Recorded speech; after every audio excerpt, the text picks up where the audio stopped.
이제부터는 각 업종별로 기준을 한번 살펴보도록 하겠습니다. ISCC 밸류 체인을 다시 살펴보면요. 자, 원재료 부분이 두 개로 나뉘어 있죠. 농업적 원재료, 그 다음에 공장 등에서 혹은 우리 가정쓰레기 이런 것도 분리수거한 거기서 시작하는 또 체인이 있어요. 두 번째가 이제 수집된다라는 그런 곳이죠. 특히 이제 CP, 컬렉팅 포인트, 수집소를 말합니다. 수집되어서 가공 공장으로 오고요. 그 다음에 어떤 흐름을 통해서 시장까지 흘러갑니다. 자, 오늘은 이 중에서 가공 공장 PU, Processing Unit에 대하여 살펴보도록 하겠습니다. 자, PU. 가공시설이란 무엇이냐면, 그 재료가 물리적 또는 화학적 특성이 변화시키는 그런 사업장을 말합니다. 그러니까 아무 변화가 없다. 물리적, 화학적 특성을 변화시키지 않는다. 그런 경우에는 가공시설이 아니란 얘기죠. 대표적인 게 뭐가 있냐면 컬렉팅 포인트. 그냥 폐기물을 수집하는 거예요. 어떤 변화를 시키는 게 아닙니다. 수집이 주목적이에요. 그 경우에는 가공시설이라고 할 수 없죠. 그 다음 또 어떤 것이 있냐면은 트레이더라는 게 있습니다. 거래만 하는. 그 경우에는 변화를 시키는 게 아니에요. 물리적, 화학적 특성을 변화시키는 게 아닙니다. 가공시설이 아니죠. 그 밖에도 뭐 운송이라든지 창고라든지 이런 게 있을 수 있는데요. 뭔가 특성이 변화하였다라고 하면 그것은 가공이 되고, 그런 가공시설은 이제 반드시 인정을 받아야겠죠. 예를 들어서 이런 공정들이 있습니다. 탄화수소를 분해하는 공정, 폐기물을 처리하는 공정, 특수화학 공정 등등 여러 가지 있습니다.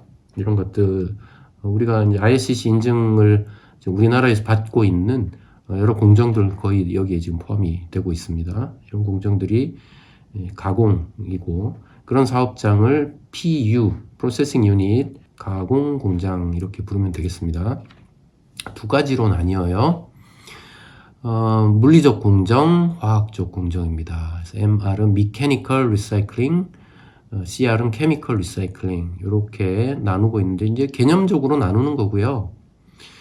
ISCC 인증에서 그렇게 큰 의미는 없습니다. 근데 이제 분류가 이렇게 된다라는 것은 산업계에서 이렇게 사용하기 때문에 알고 있으면 좋겠죠.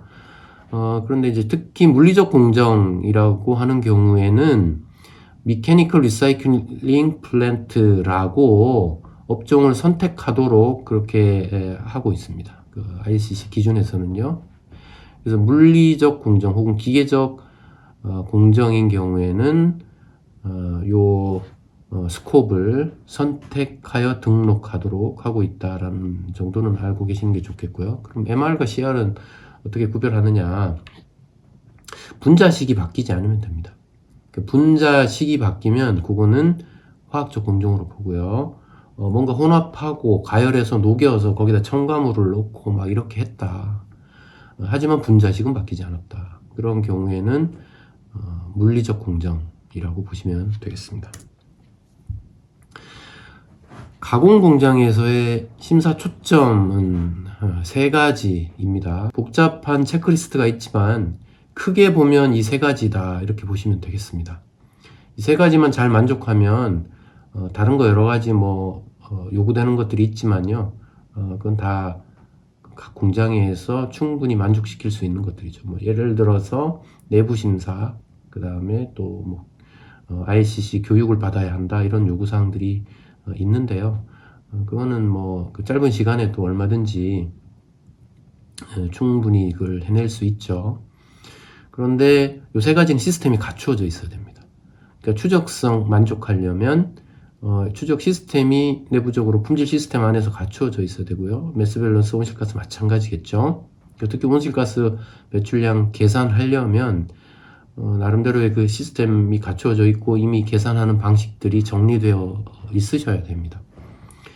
요 세 번째 온실가스 배출량이라고 하는 건 지금 괄호가 쳐져 있잖아요. 왜 그러냐면은 ISCC 플러스에서는 옵션이기 때문입니다.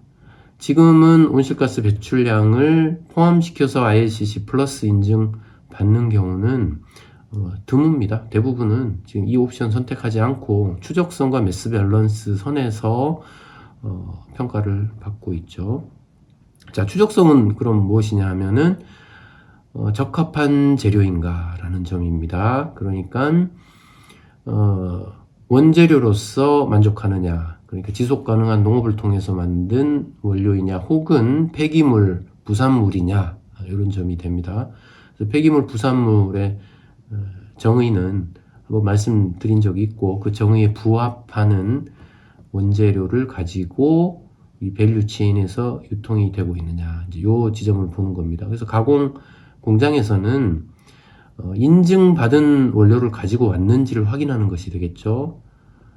그 다음 매스 밸런스는 어느 정도의 기간 동안 총 투입량과 총 산출량, 이것이 적절한 계산이 이루어지고 있느냐. 그러니까 총 투입량 대비 총 산출량이 적절한 수율에 의해서 검증이 되고 있느냐, 이제 이런 이야기가 됩니다. 그래서 추적성은 특정 품목군 하나에 대한 원재료의 출처를 찾는 것이고요. 매스 밸런스는 특정한 거 하나가 아니라 기간이 기준이 됩니다. 어느 정도의 기간 동안 총 구매한 양, 총 판매한 양, 혹은 총 투입한 양, 총 산출한 양, 이렇게 계산하는 게 되겠습니다.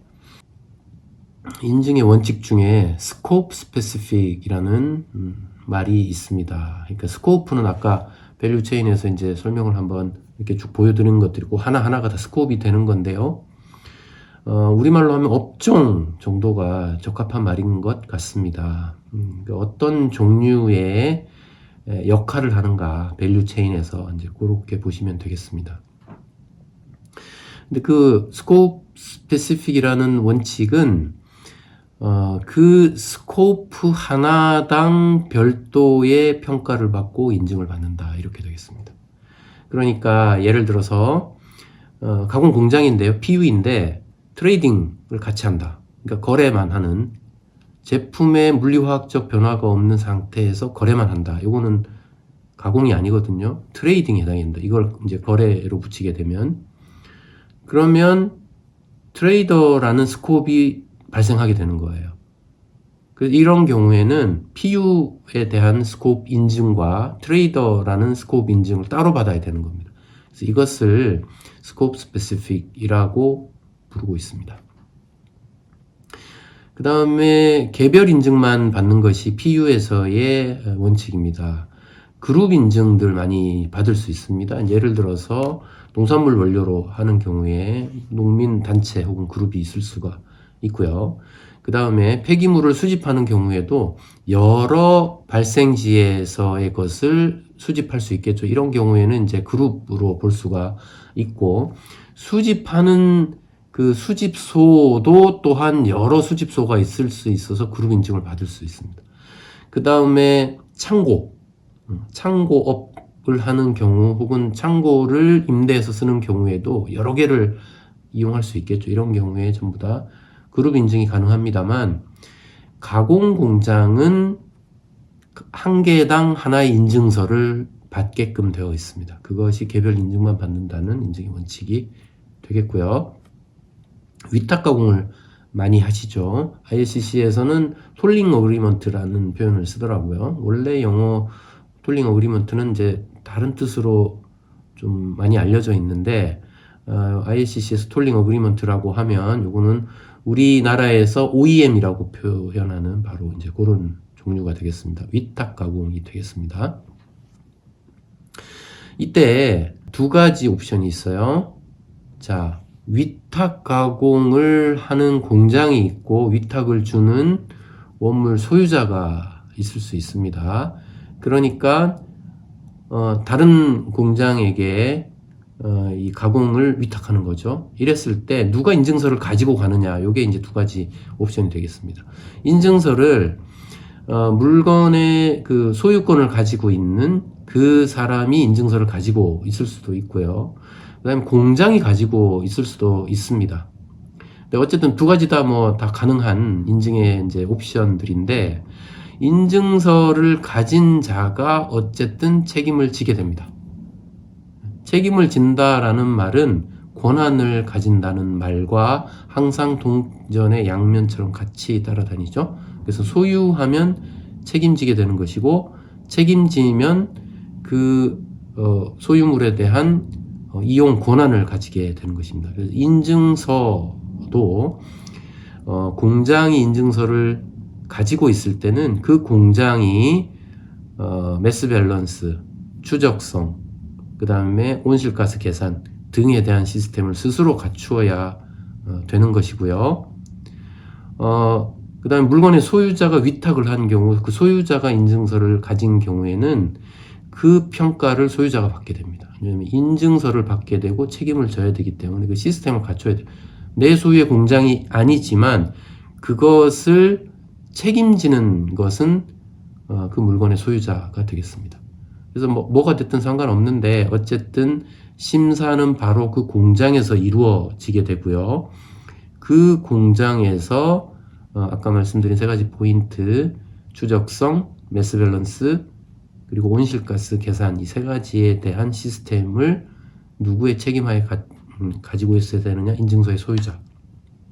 그리고 심사는 반드시 그 현장, 공장에서 하게 된다. 이렇게 보시면 되겠고요. 자, 그 다음에 이제 이게 중요한 거는 서스디를 누가 발행하는가라는 부분이 되겠죠. 그래서 요거는 인증서를 가진 자가 서스디를 발행합니다. 그러니까 책임지고 권한 가지고 있는 사람이 발행을 하게 되고, 그래서 그 서스디에 우리가 거기 뭡니까? 거래하는 자를 적고요. 그러니까 공급하는 자를 적게 되고, 그 다음에 또 뭐예요? 구체적인 지리적 위치를 적게 되죠. 그래서 소유자의 사무실이 다른 데 있다. 그러면 그 사람이 공급하는 자가 되겠지만 다른 주소, 그러니까 실제 물건이 존재하는 그 공장, 그 주소를 함께 적어줘야 되는 겁니다. 그렇게 되어 있고요. 자, FPR은 Final Product Refinery라고 해서, 이제 이게 리파이너리라고 하니까 자칫 오해할 수 있는데, 이게 이제 마치 어떤 그 유류 제품이나 액상의 제품의 순도를 높이는 그런 공정으로만 생각하실 수 있는데, 여기서 우리가 ISCC에서 FPR이라고 하면 꼭 그런 공정만 말하는 게 아니고요. 마지막 공정이라고 보시면 됩니다. 마지막 공정 전체 밸류 체인에서 완제품이 이루어지기 바로 전 단계, 이 정도로 보시면 되겠습니다. 그래서 여기 예들이 나와 있는데요. 어떤 플라스틱의 그래뉴얼 상태를 투입을 해서 이걸로 성형을 하게 되죠. 뭐 그런 거라든지, 어떤 제품의 규격화된 제품을 절단해서 이제 그 압출된 것을 절단해서 가지고 가야 된다라고 하면 그걸 절단 공정, 제품에다가 라벨을 붙이는 공정, 여러 가지 부품들을 조립하는 공정, 그 다음에 최종 제품에다가 뭔가를 새겨넣는 프린팅 공정, 뭔가를 그 패키지에다가 집어넣는 충진의 공정, 이런 것들을 최종 제품 리파이너리 단계라고 보면 돼요. FPR이라고 하면 이제 그렇게 이해를 하시면 되겠고요. 이 경우 마지막 단계의 공정에서는 SD가 아니라 POS를 발행한다는 거, 이걸 기억을 해 주셔야 되겠습니다. 그 다음 추적성과 매스 밸런스 등에 대해서는 똑같이 적용을 하고 있고요.